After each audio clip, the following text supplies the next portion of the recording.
거에 이어서 145페이지부터 봅시다. 자, 인공지능 일상을 혁신하는 기술의 힘이라는 글이고 갈래가 어떻게 되냐면 얘는 블로그 자료예요. 자, 블로그는 써봤어? 글을 읽어본 적 있지 블로그에서. 그러니까 어때? 인터넷에서 있는 거니까 비교적 다양한 자료를 할 수가 있겠죠. 뭐 영상을 넣을 수도 있고 이모티콘이 들어가고 그림도 넣을 수도 있고 사진도 넣을 수 있고. 우리 앞에서 나왔던 맨 첫 번째 수필, 이거는 제목이 뭐였냐면 우리 같이 보면 인공지능과 인간의 공존이라는 중수필이었어. 이거는 무슨 내용이야? 그러니까 인공지능이 이제 발달하면서 이제 인공지능이 발달해서 우리가 망했어 아니면 너무 좋기만 해? 망했어요. 망했어? 살짝 좋긴 한데 그래서 어떻게 해야 돼? 그게 너가 둘 중에 안 나온 이유가 맞아 얘도 좋아요 나빠요가 아니야 막 우리가 공존을 해야 된다는 내용이었죠. 맞아. 그래서 여기 앞으로 와서 여기다 적고 갑시다. 139페이지에 공존, 이 글에서는 얘기를 하고 싶은 게 결국 뭐야? 공존을 위한 노력의 필요성을 역설하는, 힘줘서 얘기하는 그런 글인 거죠. 자, 그 다음 작품, 얘는 갈래가 소설이었지. 이 소설은 확실하게 얘기하지. 이거 뭔 내용이야? 이제 AI가 나 대신 막 하다가 내 자리까지 뺏어버려가지고. 그래, 좋은 내용이야 나쁜 내용이야? 나쁜 내용. 어떻게 일자리에서 인공지능이래.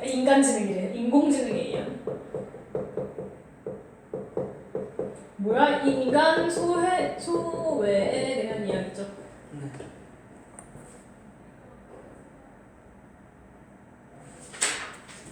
자, 그래서 부정적인 이야기를 담고 있는 거고. 자, 세 번째로 오늘 볼 얘는 뭐야? 기술의 힘 하면서 야, 인공지능이 가진 혁신적인 기술의 힘 이러니까 내용이 긍정적 관점이겠지. 그러니까 일상의 변화를 가져왔다 이건데 그냥 이렇게만 써도 아시겠죠? 그냥 우리 너무 손 아프게 이것저것 쓰지 맙시다. 이렇게만 그냥 각자 세 가지의 글이 무슨 내용인지 알아볼 수만 있게 써놓고요. 얘는 긍정적인 이야기였다. 그래서 봅시다. 안녕하세요 여러분. 자, 구어체 뭔지 알아? 말 건네는. 맞아, 말을 건네는 거 있다. 자, 이거 말고 그러면 글 쓰는 거 같은 건 뭐라 해?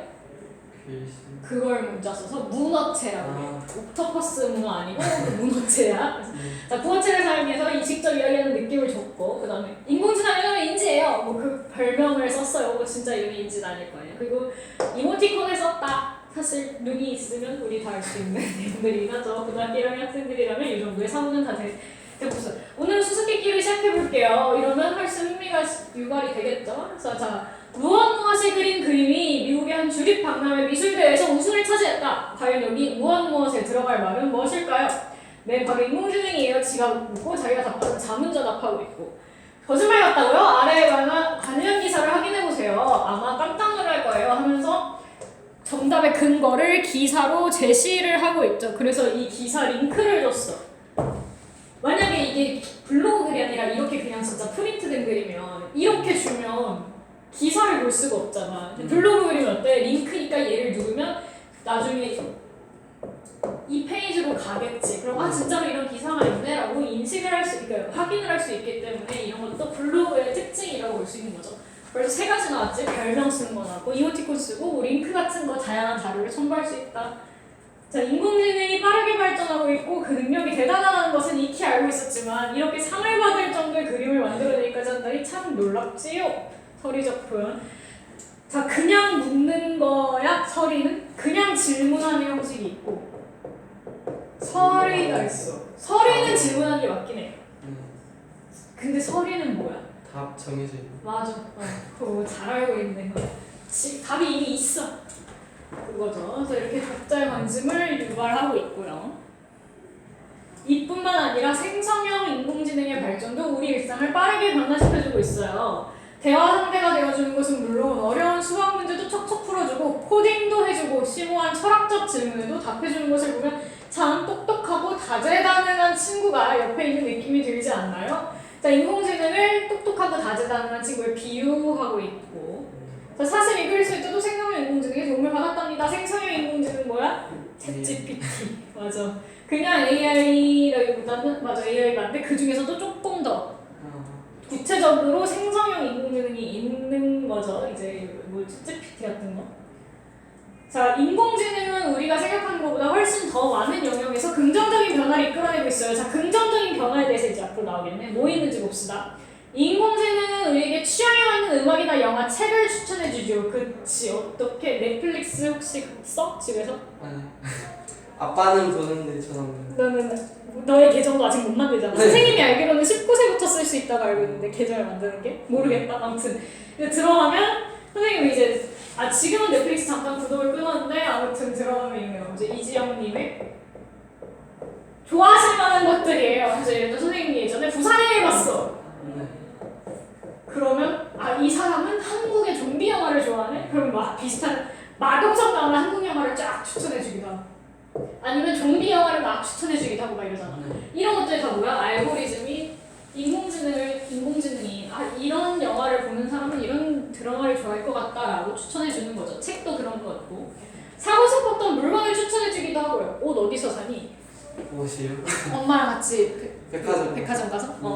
맞아. 오프라인에서 사면 그렇게 되는데 혹시 무신사 알아? 알긴 해요. 써본 적은 아직 없어. 네. 조금 더 이제 2학년이 조금 빠르면 당장 2학년이 돼서 쓸 수도 있고 혹은 이제 고등학교 졸업하고 너가 성인이 돼서 네 옷을 직접 사게 되면 이제 그런 데를 들어가서 할 텐데 그럼 어때? 너가 만약에 검색을 했어. 요즘엔 추우니까 남성 코트를 사자고 남성 코트를 검색을 했었어. 그래서 네가 막 몇 개를 봤어. 그럼 이제 그 다음날에 다시 들어가면 이모님이 좋아하실 만한 옷들이에요 이러면서 코트가 쫙 떠. 선생님 알고리즘이 지금 그래. 코트 몇 개 찾아왔더니 까만색 코트를 아주 10만원짜리부터 100만원짜리까지 쫙 뭐가 살래? 이러면서 자 이런 것들이죠. 나에게 딱 맞는 다변만의 정보를 제공해주기에 가끔은 인공지능이 세상에서 가장 나를 잘 이해해주는 존재처럼 느껴지기도 해요. 자 어쩌면 영화 허처럼 인간이 인공지능과 사랑에 빠지게 될 날이 곧 올지도 모르겠네요. 영화 허를 우리가 지금 볼 수는 없지만 이런 내용이에요. 뭐 사람과 인공지능이 사랑에 빠지는 내용. 자 그럼 여기 볼게요. 인공지능이 일단 해주는 일들 여기에서 지금 되어 있는 건 기술에 대해서는 미리 써 있으니까 안 쓸게. 얘는 뭐야? 인공지능을 할 수 있는 기능 같은 것들. 자 다방면의 정보를 제공해주는 일에서 뭐 알고리즘이라던가 그런 것들에 적용을 받아서 인공지능이 활용이 되고 있고. 자 두 번째는 어떤 분야? 우리의 건강을 지키는 일에서도 가능하대. 자, 인공지능을 활용한 의료 영상 분석 기술을 적용하면 폐암, 유방암, 대장암 등의 암 진단 정확도가 높아진다고 해요. 치매와 같은 뇌질환도 빨리 찾아낼 수 있고요. 또한 인공지능 기반의 로봇 수술은 정밀하고 안전하다고 하니 인공지능 덕분에 인간이 오래오래 건강한 삶을 살게 된다고 해도 과언이 아니에요. 그렇게 말할 수 있구나라는 거고요. 그 다음에 이거 블로그 글이잖아. 뭘 줬어? 이런 수술 장면을 줬네. 이미지. 자 이미지를 주면 어때? 일단 어떤 대학 병원에서 공개한 거야. 그냥 아무 데서나 긁은 것도 아니고 대학병원이라는 공식적이고 아주 전문적인 기관에서 공개한 사진이잖아. 그러니까 어때? 신뢰성이 일단 높아지죠. 맞아. 신뢰성이 높아지고 자 독자가 그냥 읽는 거보다 나중에 이 글을 다 읽고 껐어. 그때 이 사진이니까 시각적 자료가 조금 더 머리에 길이 오래 남겠죠. 강렬하게 남을 거고 생생하게 기억할 수 있도록 도와주고 그 다음에 다소 생소할 수 있는 이런 의학적인 내용을 갖다가 인공지능이 적용되는 그런 분야를 쉽게 이해할 수 있도록 이렇게 도와주고 있고요. 그 다음에 결국 얘가 하고 싶은 말이 뭐야? 인공지능이 좋다 나쁘다? 좋다는 얘기. 맞아. 긍정적인 영향을 줄 수 있다는 주장을 이런 공식적인 보도 자료를 통해서 공개된 사진 자료를 통해서 뒷받침하고 있는 거죠. 사진 자료의 특징이고요. 이것도 블로그의 특징이라고 볼 수 있죠. 이미지를 들 수 있다는 거. 그 다음 봅시다. 영화 속 만능 집사가 나타난 것 같은 인공지능 스피커도 빼놓을 수 없어요. 자 이번에는 어떤 거? 인공지능 스피커의 등장. 자 인공지능을 활용한 음성인식 기술은 집 안을 문장 하나로 제어할 수 있게 하고 에너지 효율성을 높여 환경에도 도움이 된다고 하니 일석이조가 아닐 수 없지요. 라는 거. 일석이조 어떤 뜻인지는 알지? 네. 뭐야? 일석 뭐야 이거? 석 들어가는 거 뭐 있어? 그렇게 한자 석? 돌. 맞아, 돌석이조. 어. 조는 뭐야?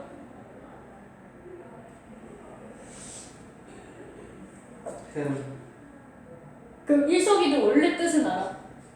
그러니까 하나 얻으려다 둘 다 얻는 그런. 맞아, 하나를 통해서 두 가지 이득, 여기서 이제 동시에 두 가지 이득을 보는데 일석이조 이게 세족자야. 새가 이렇게 새를 하나 잡으려고 이렇게 던졌는데 돌을 하나 던졌는데 네. 새가 두 마리가 탁탁 맞고 두 마리를 내가 다 잡았다는 거야. 그 뜻이에요. 네. 그래서 이런 거고 비슷한 말로 뭐 일거양득 이런 말도 있겠죠. 한 두 가지를 갖다가 동시에 해냈다 이런 거.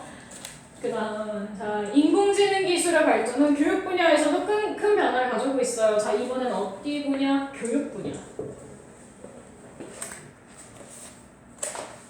인공지능을 활용한 맞춤형 교육은 학생들의 학습 능력을 향상시킬 뿐 아니라 교육의 질을 높여요. 자, 미래학자 토머스 프레이는 인공지능 기술이 부족한 교육 인력 보충과 교육 불평등 개선에 도움을 줄 것이라 예측하기도 했답니다. 자, 어때? 내가 혼자 생각하는 게 아니라 토머스 프레이라는 학자의 말을 이용한 거지. 네. 그러니까 훨씬 더 신뢰성이 높아지죠. 신뢰성을 높이기 위한 자료들이 많이 쓰는데 이런 것들, 수술 장면 이미지도 있고 이렇게 인용도 됐고. 그다음 이처럼 인공지능은 우리 일상을 편리하게 만들어줘요. 당연히 미래에도 그럴 거고요. 이게 이 글쓴이가 하고 싶은 말이죠. 그리고 이 글쓴이의 시각이지. 인공지능을 바라보는 시각. 뭐 우리 일상을 편리하게 만들어줄 거고 미래에도 마찬가지일 거다. 많은 사람이 이미 그렇게 생각하고 있답니다. 자, 방송통신위원회에서 발표한 자 이거 뭐야? 기관이지. 근데 그냥 아무 쪼리 기관이야? 아니죠. 네. 믿을만한 기관이죠. 공식력 있는 기관이죠. 자, 공공적이고 이제 믿을만한 신뢰성이 있는 기관에서 발표한 것을 갖다가 인용을 하고 있죠. 2022년 지능 정보사회 이용자 패널 조사 결과 발표에 따르면 우리 사회 구성원들은 실제로 인공지능이 다음과 같은 분야에서 우리 삶을 개선해 줄 것으로 기대하고 있어요. 다음 그래프를 참고해 주세요. 다음 그래프 옆에 볼까요? 그래프를 넣을 수가 있지. 네. 블로그에서는 자 봅시다. 인공지능 알고리즘이 제공하는 맞춤형 콘텐츠에 대한 기대가 이만큼 높고 맞춤형 콘텐츠 앞에서 나온 거죠. 뭐 영화 추천해주고 추천해주고 이런 거. 인공지능 프로그램을 이용한 원격 진료 및 디지털 헬스케어도 높고요. 상담 프로그램을 이용한 범죄 예방, 뉴스 작성, 번역기, 챗봇 이런 것들에 대해서 기대 수준이 굉장히 높죠. 절반 이상 거의 100%까지는 아니어도 90% 가까운 비율들이잖아. 이 위에 있는 애들은 심지어. 그래가지고 사람들이 이렇게 인공지능 기술의 발전으로 인해서 일상이 편리해질 거다. 그리고 더 나은 방향으로 나아갈 것이다. 개선될 것이다. 라는 견해를 이렇게 제시하고 있고요. 자 봅시다. 오늘 글이 조금 길었나요? 거의 왔답니다. 마지막으로 최근 신문에서 읽은 글 막을 수도 피할 수도 없는 생성형 AI 세대 동아일보. 자, 이 기사의 일부를 소개할게요. 제 생각과 같아서 마음에 쏙 들어오더라고요. 자, 말을 타던 시대가 끝나가고 자동차의 등장을 더 이상 막을 수 없다면 우선 운전면허증을 따는 게 가장 합리적인 행동이겠다. 자, 김대식 교수의 말, 그러니까 전문가의 말, 좀 배운 사람의 말을 인용하고 있어. 자, 여기서 운전면허증을 딴다는 게 뭔 소리야? 자동차가 등장했으니까 말은 이제 할 일이 없네. 어떻게 이게 아니라 자동차의 등장이 이루어졌고 그걸 막을 수가 없으면 이렇게 변화하는 시대에 따라서 우리가 적응해야 된다라는 거를 얘기하고 있는 거죠. 자, 아주 멋진 말이지요. 여러분도 저와 함께 인공지능을 탐구하여 이 시대의 운전면허증을 따고 미래를 잘 준비하길 바라요. 이 시대의 운전면허증을 따는 행위, 즉 적응하고 변화하는 시대에 대비하는 태도를 얘기하는 거죠.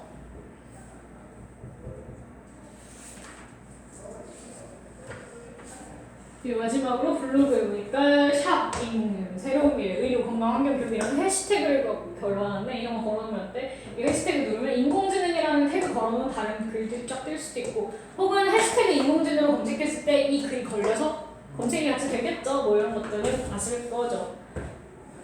자, 일단 그렇게 보고요. 지금 여기 문제 문제들은 아직 안 풀려 있는 거지. 그러면 여기서부터 여기 확인 문제 있잖아. 여기까지만 일단 지금 풀어볼까?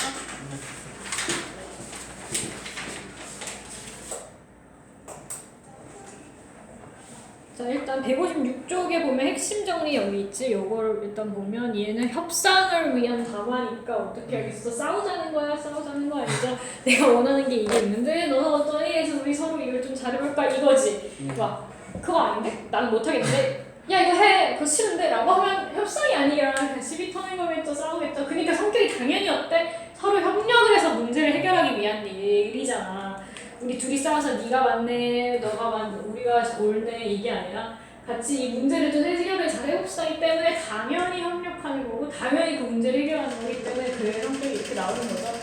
자, 주제 이제 한 번도 안 봤을 거니까 아직 이 글을 차근차근 설명을 하면 자, 학교 측과 주변 아파트 주민 측의 등교길과 출근길 안전 확보예요. 그러니까 이따가 상황을 얘기해 줄 거지만 대충 얘기하면 이런 거고요. 협상 절차 단계가 드러나고요. 시작, 조정, 해결이라는 이 절차 단계가 드러나고요. 자, 이제 뭐 협력적인 태도로 임한다. 그래서 뭐 서로 만족하는 결과를 도출한다라는 게 특징이죠. 그래서 일단 이 글을 하나씩 보면서 봅시다. 초록고등학교의 정문과 파랑아파트단지 차량 출입구는 2차선 도로와 신호등이 없는 횡단보도를 사이에 두고 이웃해 있다. 횡단보도가 없으니까 어떻게 좀 위험하겠죠?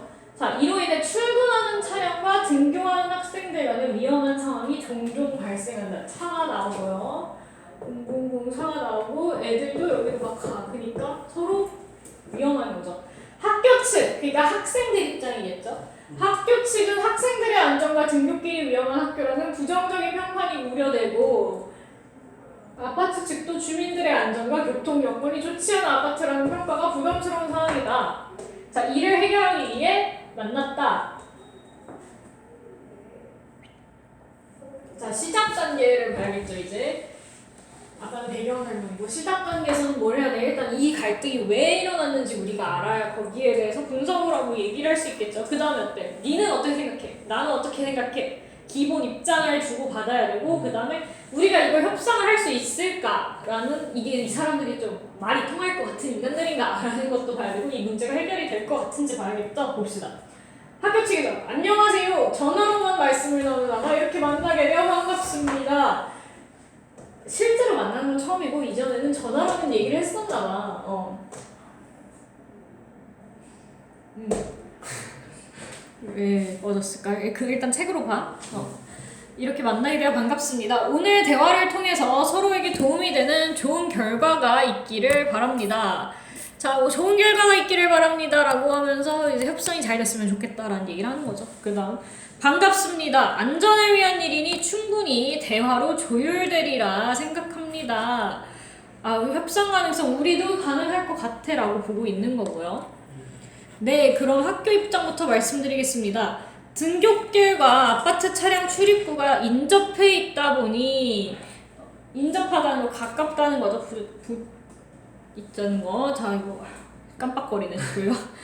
안전사고가 발생할 위험이 큽니다. 지금 문제 상황이 뭐야? 안전사고가 발생할 위험, 교통사고 발생할 위험 크다는 거고. 자, 얼마 전에도 출입구에서 나오던 차량에 학생이 부딪혔습니다. 물론 노력하고 계시겠지만 이러한 사고를 방지할 수 있는 구체적인 대안을 마련해 주셨으면 합니다. 자, 우리 애들 다칠 뻔했어. 우리 애들 저번에도 사고 났어. 야, 니네가 좀 해결 좀 해봐. 라고는 제가 돌려서 구체적인 대안을 마련해 주셨으면 합니다. 라고 요구사항이 있는 거죠. 어떤 요구사항? 사고를 방지할 수 있는 구체적인 대안을 마련해 달라는 요구를 하고 있고요. 자, 그 다음 주민 측 봅시다. 얼마 전 사고는 저희도 안타깝게 생각합니다. 자, 다만 저희는 문제의 원인이 학생들의 등굣길 동선에 있다고 봅니다. 학교 측에서는 이 사고가 왜 자꾸 발생해? 등굣길과 아파트 차량 출입구가 인접해 있는 게 문제야. 학교랑 그거인 거고 얘는 뭐야? 애들이 이쪽으로 다니는 동선이 문제인 것 같아 라는 거죠. 그래가지고 갈등의 원인을 이렇게 보고 있고요. 자, 갑자기 횡단보도를 걷는 학생이나 빠르게 지나가는 자전거 통한 학생 때문에 차량을 운행하는 주민들도 항상 마음 졸이는 상황이라는 것을 알아주셨으면 합니다. 애들 등굣길 동선도 동선도 그렇고요. 애들이 빠르게 지나다니고요. 그렇다는 거죠. 그걸 듣고 학교 측에서 뭐래? 이제 조정을 해야겠죠. 각자 입장을 밝혔으니까. 자, 바쁜 출근길에 학생들을 배려하느라 시간이 지체되고 사고 위험성까지 감수하고 있는 주민분들의 어려움을 저희도 충분히 이해합니다. 자, 일단 너네 얘기한 거 알겠어 라고 하면서 아 이해합니다. 배려해 주시는 거 감사합니다 라고 관점을 갖다가 상대 측의 관점을 이해해서 밝히면 어때? 조금 마음이 누그러들잖아. 그 협상할 때 뭐 협력적인 태도가 중요하다라고 하는 거죠. 이게 자 그러면서 뭐야? 바쁜 출근길에 출근할 때 바빠. 나 빨리 9시까지 가야 돼. 우리 회사 슉 가야 되는데 어때? 애들이 자꾸 슝슝슝 이러니까 부딪힐 것 같으니까 그 슝 나갈 수가 없지. 이러니까 답답하겠죠. 자꾸 사고 날까봐. 그리고 자라나는 형준은 내가 치면 어떻게 부들부들 되잖아. 너무 무서워. 나 바쁜 출근길에 그러니까 시간이 지체되지. 1시간 바쁜 출근길. 학교는 지각하면 어떻게 돼요? 혼나죠. 그래봤자 생기부에 그거죠. 회사에 지각하면 어떻게 될까?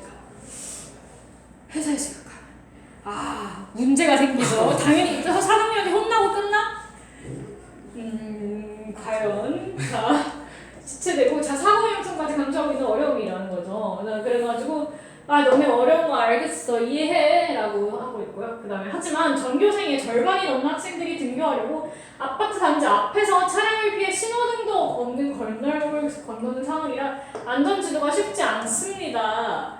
우리 이거를 갖다가 안전지도를 학교 측에서 하는 게 쉽지 않아. 자, 이를 고려하여 안전지도가 쉽지 않다는 점을 고려해서 학생 대부분이 등교하는 아침 1시간 정도만 주민분들께서 아파트 차량 출입구 앞에 교통지도 인력을 배치해 주시면 어떻겠습니까? 너네 아파트 쪽에서 교통지도 인력을 좀 배치해 주는 게 어때라고 구체적으로 이렇게 해달라고 했지. 그냥 단순하게 잘 생각 좀 해봐가 아니라 이러이러한 방법이 어때? 이러면 조금 더 문제를 쉽게 해결할 수가 있겠죠. 넘어가서 그거 듣고 뭐래 주민 측. 저희도 안전의 중요성을 당연히 인지하고 있고 너네 생각 알겠어. 너네 관점에 우리도 동의해. 자, 학교 측의 어려움도 이해합니다. 학교 측도 이러느라 골치 아프겠네요. 걱정이 많겠네요. 자, 하지만 단순한 교통지도는 해결책이 될 수 없다고 생각합니다. 그거 이렇게 해서 해결되는 게 아니라는 거지. 그보다는 뭐래? 근본적 원인인 아파트 단지의 차량 출입구가 학교 출입구가 인접한 문제를 해결해야 한다고 봅니다. 그런 면에서 주 출입구를 학교 정문에서 후문으로 바꾸는 방안을 제안합니다. 이게 맞닿아 있어가지고 자꾸 이러니까 여기서 사람 조금 이렇게 세워놓고서 일로 가세요 저로 가세요 교통지도 해서 될 일이 아니야. 얘를 옮겨야 된다는 거지. 문을 떼서 옮긴다는 게 아니라 후문으로 가라는 거지. 애들이 이쪽으로 좀 가면 여기 애초에 없으니까 얘는 근본적인 원인 해결하는 거죠. 아까는 구체적인 원인 해결하는 구체적인 해결 방안이고요. 이번에는 근본적 원인을 해결할 방안인 거죠.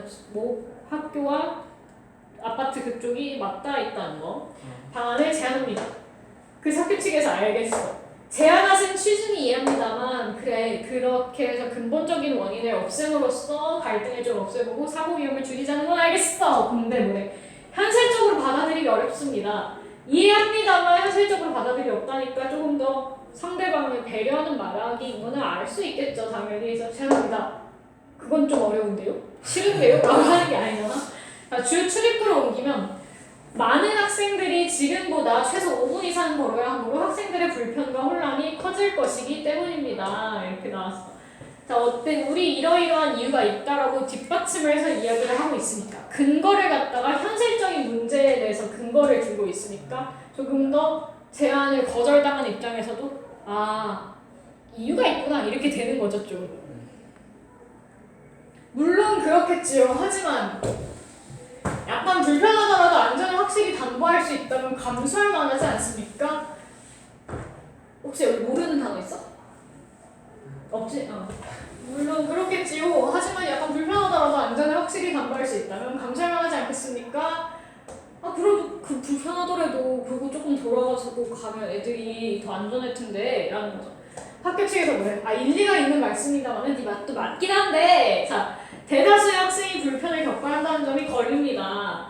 이렇게 하는 것은 어떻습니까? 주민 측에서 말씀하신 대로 저희가 학교 주 출입구를 후문으로 변경할 테니 아파트 주민이 아닌 학생들도 아파트 단지를 지나다닐 수 있게 해주시면 좋겠습니다. 아파트 단지 쪽으로 이렇게 가야 되나봐. 후문에 지나려면 자, 아파트 출입이 안 되어 학생들이 단지를 돌아서 등교하는 불편을 상쇄할 수 있도록 말입니다.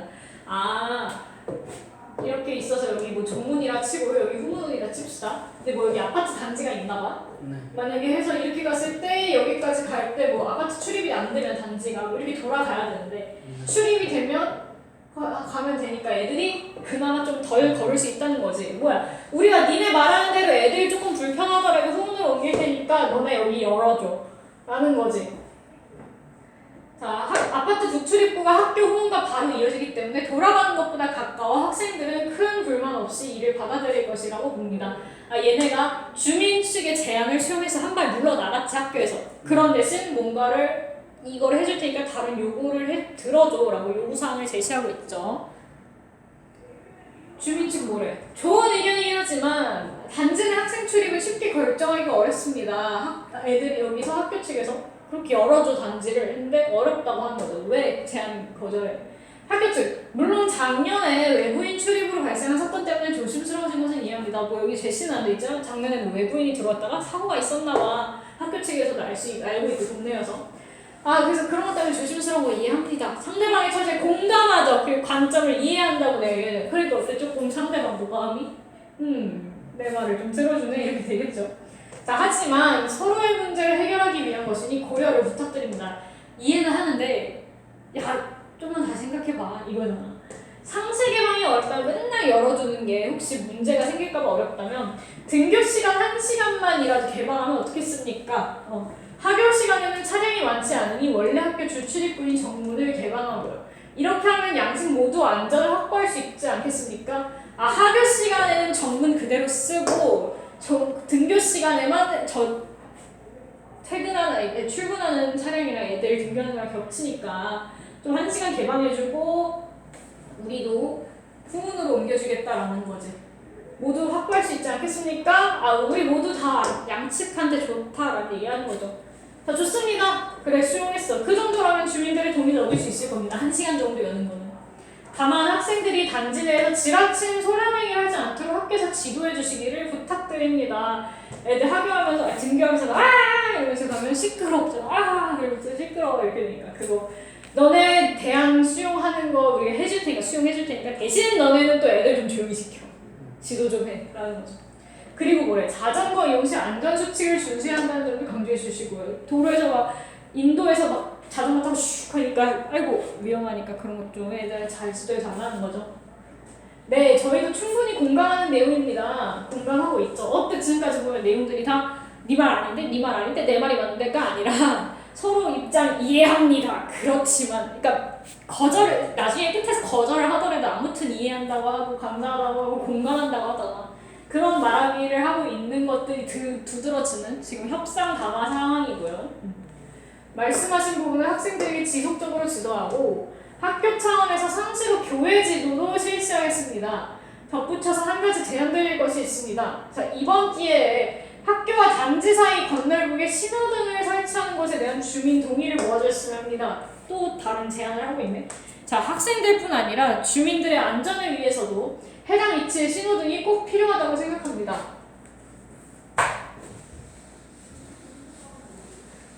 우리 학교 애들한테만 좋은 게 아니라 너네 아파트 사람들한테도 좋아, 주민한테도 좋아라는 거죠.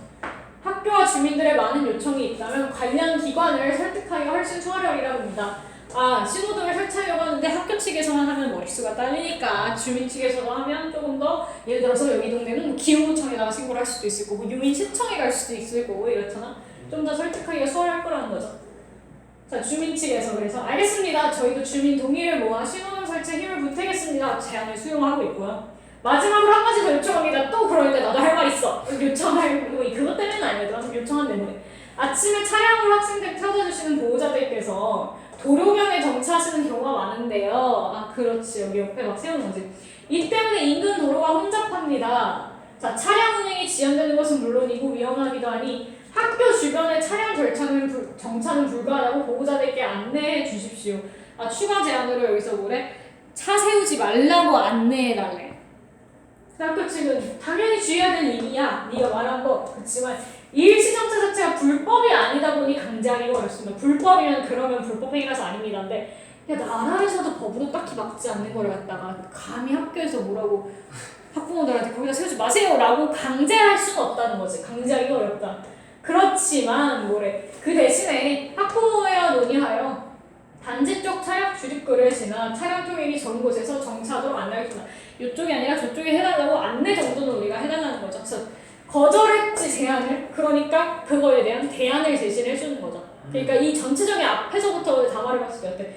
제안을 거절한다고 무조건 거절이 아니라 이해는 하지만 하면서 공감이라던가 이해하는 관점을 드러내고 거절하고 혹은 거기에 대해서 대안을 제시해줘서 그거는 우리가 좀 어렵지만 이거는 어때? 라는 얘기를 하고 있죠.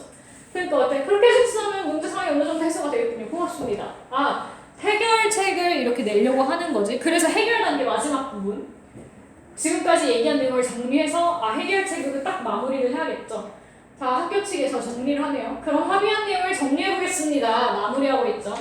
학교 측은 등교 시간에 학교 주 출입구를 정문에서 후문으로 변경하고 아까 했던 내용들 다시 정리하는 거지. 주민 측은 단지 내 학생 출입을 허용하기로 했습니다. 학생 출입은 등교 시간으로 제한하고 단지 내 지나친 소란행위 금지, 자전거 이용 시 안전수칙 준수에 대해 학교에서 지도하기로 했습니다. 또한 횡단보도 신호등 설치에 주민 동의를 약속하셨고 등교 차량의 정차는 차량 총행이 적은 도로에서 이루어지도록 학교 측이 학부모에 안내하는 것으로 합의하였습니다. 라고 학교 측에서 쫙 얘기를 정리를 했어. 모두 맞다. 처음 제안하셨던 아파트 차량 출입구 앞 교통지도 인력도 단지에서 배치하도록 하겠습니다. 아까 어렵다고 했었잖아. 우리 모르겠다는데 지금 왜 뭐래? 교통지도 인력도 배치하겠대. 협상 초반 학교 측의 요구를 지금 수용을 다시 해주고 있네. 자, 신호등이 생긴다면 지금보다 안전해지긴 하겠지만 차량의 원활한 통행과 혹시 있을지 모를 사고 방지를 위해서 교통지도 인력을 배치하는 것이 좋을 듯합니다. 고맙습니다. 저희도 주민의 안전과 편의를 위해 지속적인 노력과 관심을 기울이겠습니다. 학생들을 위해 좋은 대안을 제시해 주시고 적극적으로 문제 해결에 동참해 주신 덕분에 해결책을 찾았습니다. 너네 덕분에 내가 잘해서가 아니라 너네 덕분에 고마워. 학교에서도 그렇게 학교에서도 주민들의 요구사항을 수용해주셔서 고맙습니다. 서로 감사의 말을 하고 있죠. 감사하는 말하기 하면서 마무리하고 있다. 이렇게 제시되면 맞는 거고요. 그럼 합의 내용을 문서화하고 서명하게 협상을 마무리하겠습니다. 문서화한다는 거 왜 작성해가지고 문서로 남기는 거고 서명해서 땅땅 하는 거지. 왜 말만 하고 끝내면 그때 그렇게 해주기로 했잖아요. 내가 언제 이렇게 되면 안 되니까 제 증거를 넘긴다는 거죠. 자 하면서 협상이 마무리되는 거고요. 뒤에 넘기면 협상 합의문이 나와요. 앞에 나온 내용들에 대한 거죠. 봅시다. 자, 이 약속한다 하고 1번부터 6번까지 쭉 해가지고 앞에 나온 내용들이 있어요. 다시 읽어볼게. 지금 읽으면서 내용을 좀 머리에 넣는다고 생각합시다. 어느 정도 내신 시험은 시험 범위로 나온 거에 대한 내용은 숙제가 다 돼 있어야지 굳이 다 읽어보지 않아도 문제를 풀 수 있으니까. 봅시다. 1번. 학교 측은 등교 시간에 주 출입구를 후문으로 지정한다 라는 거고요. 2번. 주민 측은 단지 내 학생 출입을 허용하는데 단 등교 시간 1시간만 가능하게 제한을 한다는 거. 세 번째. 학교 측은 학생들에게 단지 내 지나친 소란행위를 금지하고 자전거 통화 안전 수칙을 지도한다. 학교 측의 사유인데 그 다음에 주민 측 볼게. 주민 측은 단지 앞 신호등 설치에 대한 주민 동의를 모은다. 자, 5번. 학교 측은 학부모의 등교 차량 정차는 차량 통행이 적은 도로에서 이루어지도록 하고 주민 측은 등교 시간 1시간 동안 아파트 차량 출입구 앞에 교통지도 인력을 배치한다라는 거죠. 학교 측에서 할 일에 동그라미 치고요. 주민 측에서 할 일에 우리 이제 세모 쳐봅시다.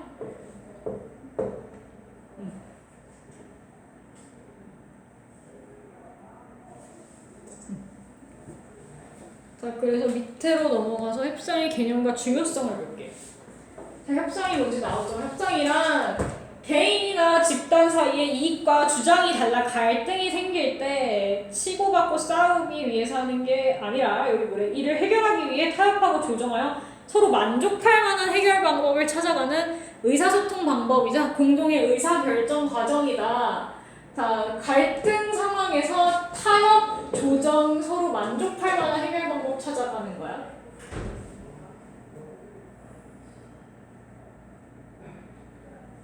그다음 갈등이 해결되지 못할 경우 양측 모두 피해를 입을 수 있으면 예를 들어 이 경우에는 갈등이 해결이 안 됐어. 서로 양보를 안 해. 싫은데 학교에서 그렇게 하라는 거 우리 하기 싫은데 학교 측에서는 너네 아파트 너네 요구사항 들어주기 싫은데도 결국 만약에 해결이 안 됐어. 그러면 누가 좋아?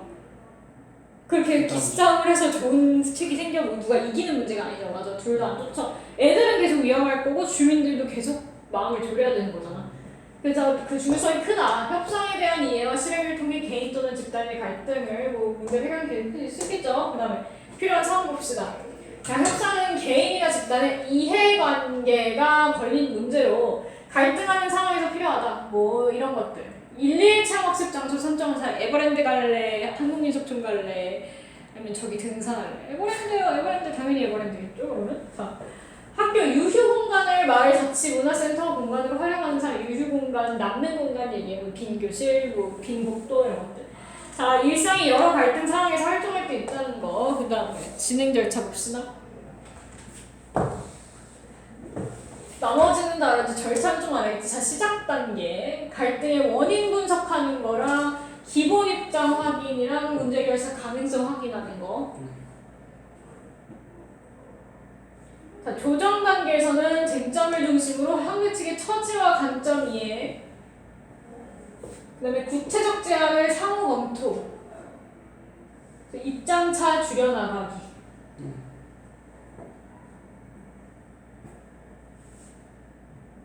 마지막 해결 단계에서는 협상진의 최선 해결책으로 문제 해결에 합의한다는 거. 자, 그럼 다시 선생님 문제 해결의 가능성을 확인하는 게 어느 절차라고? 문제 해결 가능성이. 가능성이 있는지 확인해. 시작 절차. 그치, 시작 단계겠지. 그 다음에 상대 측의 처지와 관심을 이해해. 조정. 그치, 조정이겠죠. 그럼 뭐 마무리는 당연히 잘 알 거라고 생각하고요. 그 다음에 뭐 제 바람직한 태도는 안 읽어봐도 되겠죠. 나중에 당연한 얘기니까 뭐 배려한다 이런 거겠죠. 자, 일단 이렇게 보고요. 여기 또 아직 안 나갔다니까. 지금 191페이지 펴주시고요. 평가 문제지.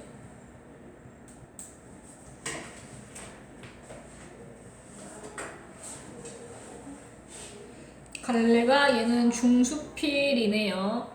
자, 이거 안 봤으니까 지금도 안 나왔으니까 학교에서 처음 볼 거니까 얘도 하나씩 봅시다. 자, 제재 소개 볼게요.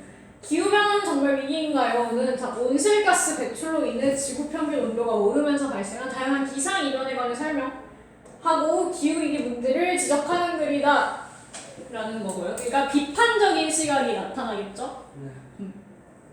근데 이거 문법할 때 줄거놨다고 확인했어요. 응? 문법할 때 초창기 했으면 다시 봐야겠죠. 어디까지 왔니? 아, 맞다. 기후변화로 인한 뭐 해서 나타나지 않는다는 기후 부정의에 대한 얘기 나오고요. 구체적인 수치, 통계, 사례 등 나온다. 그래서 문제 해결 과정이 공정하고 정의로워야 한다라는 점 하는 거죠. 갈래는 중수필이고요. 자, 우리 실험 범위에 중수필 이거 말고 하나 더 있어. 앞에 뭐 있을까? 인공지능. 인공지능 중에서 공존? 그거죠. 맞아. 그거 중수필이죠. 그러면서 뭐야? 수필 중에서도 중수필. 지난 시간 영상 봤으면 얘기하긴 했는데 무거울 중이야. 그래서 중수필은 뭘 다루냐면 인공지능이었죠. 기후위기 이거 어쩌고 내 개인적인 문제야? 사회 문제. 그치, 사회 문제지. 사회 이슈, 정치적인 이슈. 요즘에 정치인 누가 무슨 일이 있더니 그거에 대해서 난 이렇게 생각한다. 무겁잖아. 그런 거에 대해서 글을 쓰고 싶어? 안 쓰고 싶지. 길 가는데 단풍잎 떨어졌다. 어땠다. 이게 좋지. 이게 어렵잖아. 그래서 그런 사회 이슈, 정치 이슈, 경제 이슈 이런 것들을 다루는 게 중수필이고요. 가벼울 경자 써서 경수필이고 그래서 일기, 편지 약간 이런 가벼운 얘기들 쓰는 것들. 내 개인적인 경험 같은 거 중수필에 비해서 개인적인 경험 가벼운 거 다루는 게 경수필이고요. 얘는 중수필이네요. 주제는 자, 기후 얘기 다루네. 변화, 양상과 기후 부정이라는 거. 자, 뭐 근거 자료 제시했고요. 인과관계에 따라서 했다는 거는 우리 읽으면서 확인해 봅시다.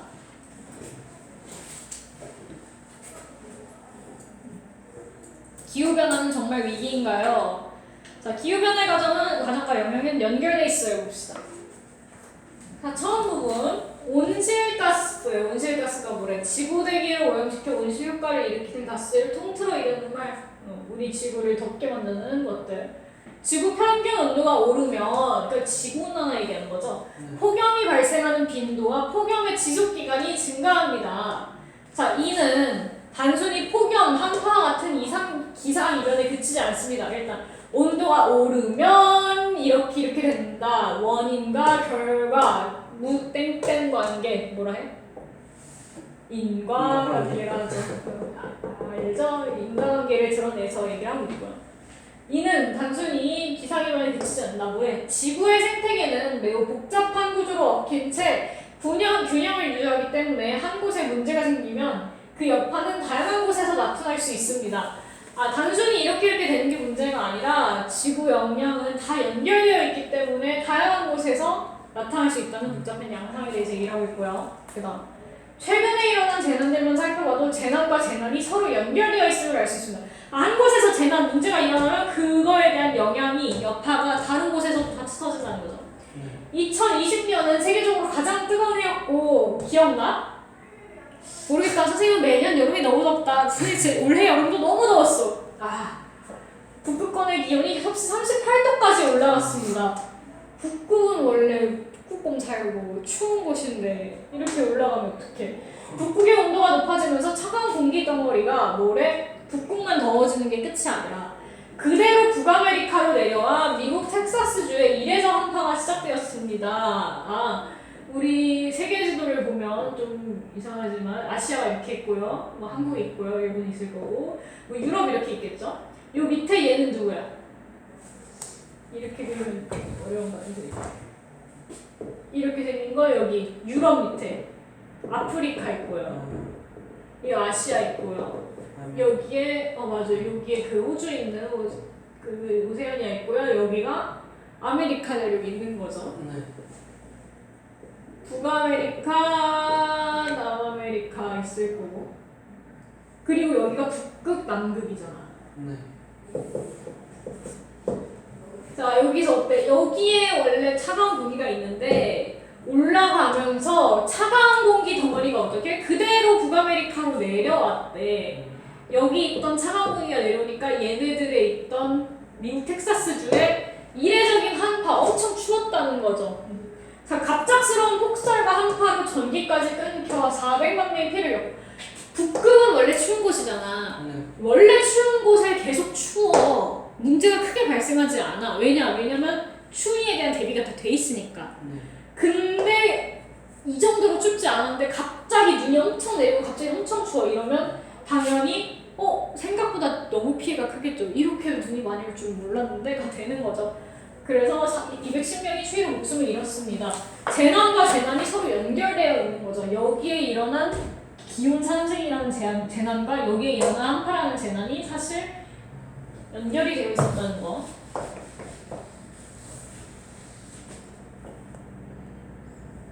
자, 이처럼 북극의 기온이 올라가면 지구의 대기순환이나 해양의 상태가 영향을 받아 이상기후는 물론 초대형 태풍, 사이클론과 같은 자연재해가 더욱 빈번하게 일어납니다. 지구온도 상승을 하면 그냥 단순히 더워지는 게 아니라 조금 우리가 단팔 입고 나시 입고 그게 아니라 태풍과 사이클론 같은 자연재해 자체가 더욱 빈번하게 일어난다는 거죠. 그리고 또한 먹거리 생산에도 차질이 생길 수 있는데 바뀐 기후에 작물이 적응하지 못해 흉작이 되거나 풍년 있잖아. 풍년에 닿는 말인 거죠. 흉년. 자, 흉작이 되거나 갑작스러운 재해로 농사를 망치는 것이지요. 자, 지구변화는 결국 식량위기와도 직결되는 문제인 겁니다. 그래, 덥고 춥고의 문제도 아니고 그거보다 넘어서 일단 먹고 사는 게 문제라는 거죠. 식량위기. 그래서 첫 번째로 자연재해, 두 번째로 식량위기에 대해서 얘기 나왔고요. 세 번째로 기후변화로 인해 난민이 된 사람들은 기후난민이라고 불려요. 자, 2011년 이래 560만 명에 이르는 시리아 난민이 기후변화와 가뭄으로 인한 내전을 피해 세계 곳곳으로 흩어졌는데 이들이 바로 기후난민입니다. 기후난민으로 누구 나왔어? 시리아 난민이 나왔네. 내전, 그 안에서 일어나는, 동족 안에서 일어나는 전쟁과 가뭄, 내전이 이런 변화, 가뭄 때문에 그 안에서 전쟁이 일어나는 거죠. 다툼이. 자, 기후변화로 인한 최악의 가뭄과 이에 따른 식량 생산의 급격한 감소, 식량 가격의 폭등, 자, 주민들의 생활고, 국가 간의 갈등과 주변 국가 간 갈등이 내전으로 이어진 경우이지요. 아, 기후변화 때문에 가뭄, 비가 안 와. 그럼 그 비는 어디 갔겠어? 다른 데에서는 비가 너무 많이 와서 사람들이 잠겨 죽는 거야. 그런 거죠. 그러니까 연결이 돼 있는 거고. 아무튼 가뭄이니까 그러니까 애들이 비실비실 잘 못 자라. 그러니까 어때? 이거 당근 하나에 100만 원 주고서 먹는 그 정도는 아니겠지만. 그러니까 주민들이 생활하는데 어려워요. 생활고 그다음에 국가 안에서 갈등하겠죠. 그러면서 주변 국가 간 갈등이 내전으로 이어졌다라는 거죠. 기후변화로 인해서 난민이 어떻게 해서 생겨나는 건지, 단순히 기후변화 일어나는 게 어떻게 왜 갑자기 내전까지 가나요에 대한 얘기죠. 겉으로 보기에는 전쟁 난민이지만 따져보면 기후변화가 전쟁의 원인을 제공한 셈이에요. 그래, 겉으로 봤을 때는 내전 때문에 대피하는데 사실 그 내전이 왜 일어났어? 기후변화 때문인 거지. 그러니까 기후변화가 원인을 제공한 셈이에요. 시리아 난민 외에도 해수면이 상승하면서 집을 잃게 된 저지대나 연안 지역의 주민들이 대표적 기후 난민이라 할 수 있습니다. 막 그런 거 있잖아. 몇십 년이 일본 잠긴다 이런 얘기. 그런 것들. 해수면 상승하면 집을 잃게 되겠죠. 자, 2021년 11월 남태평양에 섬나라 투발루의 외교부 장관 사이먼 코페가 물속에 연단을 세워놓고 허벅지까지 물에 잠긴 채 성명을 발표했습니다. 제26차 유엔기후변화 협약 당사국 총회를 맞아 기후변화로 수몰, 물속에 잠길 위기에 처한 투발루와 다른 섬나라의 현실을 알리기 위해서 사람이 이렇게 있는데 물이 여기까지 잠기게 해놓고서 했대. 그러면 좀 더 충격이겠죠. 사람들이 볼 때. 코페 장관이 연설한 지역도 한때는 육지였다고 해요. 하와이와 호주 사이에 위치한 군도국가 투발루는 해발고도가 약 2m밖에 안 되는 데다 매년 0.5cm씩 물이 차오르고 있어 전체 인구 1만 2천 명의 생존이 위협받고 있습니다. 그러니까 물이 차오르면 우리 집이 여기 있어. 물이 여기 이렇게 있다가 내년에 되면 이렇게 잠길 것 같죠. 우리 어디 있고 난민 되는 거죠. 그 얘기하는 거죠.